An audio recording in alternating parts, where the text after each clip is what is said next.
Hi hello friends, welcome back to my channel. It me Manu VR. ముంజికాయలంటే ఇష్టం లేని వారు ఎవరు ఉండరేమో. ఆ ముంజికాయలు కోయడానికే మా అత్త వాళ్ళ అబ్బాయి నేను కలిసి ముంజికాయలు కోసుకురావడానికి అయితే వెళ్ళాం ఫ్రెండ్స్. చెట్లు ఎక్కేటప్పుడు చాలా జాగ్రత్తగా ఎక్కాలి ఫ్రెండ్స్. చెట్లు ఎక్కడం కుదిరిన వాళ్ళే ఎక్కాలి.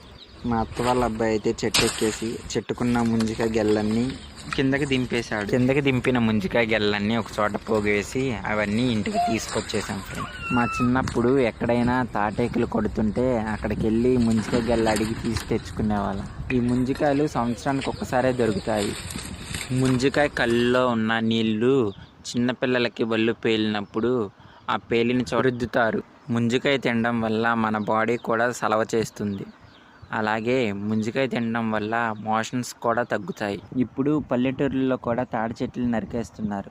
నరికేయడం వల్ల ముంజికాయలు దొరకడం కూడా చాలా కష్టమైపోతుంది. ఈ మధ్యకాలంలో ముంజికాయలను కూడా అమ్ముతున్నారు. ఈ విధంగా ముంజికాయలన్నీ ఇంటికి తీసుకువచ్చేసి ముంజికాయలన్నీ కోసేసుకున్నాం. ముంజికాయలు కోసేటప్పుడు చాలా జాగ్రత్తగా ఉండాలి. చేతులు కూడా తెగుతాయి. అలాగే ముంజికాయ మరకలు కూడా అవుతాయి. ముంజికాయలు కోసేటప్పుడైనా తినేటప్పుడైనా చాలా జాగ్రత్తగా తినాలి. ఎందుకంటే మన బట్టలు అనేవి మరకలైపోతాయి.